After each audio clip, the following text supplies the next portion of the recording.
Nous continuons ce journal avec une technologie mise au point pour les voitures, la technologie A9, utilisée aujourd'hui sur 3 millions de voitures. Ce procédé est incorporé dans les moteurs et permet de réduire la pollution atmosphérique. Explication Dominique Maraval, Christian Crans. La matière première de la technologie A9, c'est cette résine douce aux allures de cosmétique.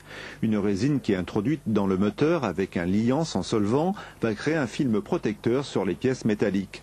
Un traitement de surface qui va améliorer la combustion avec les bénéfices qu'on peut imaginer pour la préservation de l'environnement.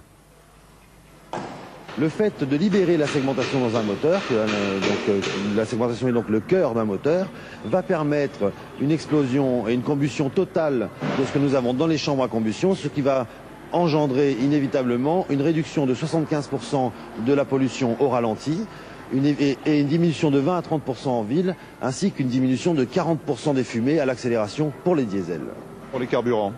Alors pour le carburant, les taux de compression étant rééquilibrés, cela engendre systématiquement une économie sur tout moteur de l'ordre de 5 à 10%. Une technologie commercialisée sous différentes marques, notamment pour les camions, comme ceux de la Société agricole du Nord-Est, qui semble-t-il ont expérimenté avec bonheur cette résine miraculeuse. Depuis qu'on teste ce produit, moi ce que je peux dire, c'est un produit quand même satisfaisant au niveau environnement. Même on voit quand on démarre le camion et tout, au niveau pot échappement, on voit que au niveau de taux de pollution dans l'air c'est beaucoup mieux. La consommation, parce qu'on peut avoir un chauffeur qui consomme moins, un chauffeur qui consomme beaucoup plus, et c'est la façon de conduire aussi. Mais bon, l'A9 a amené une nette amélioration. Alors comment expliquer le succès limité pour l'instant de la technologie A9 ?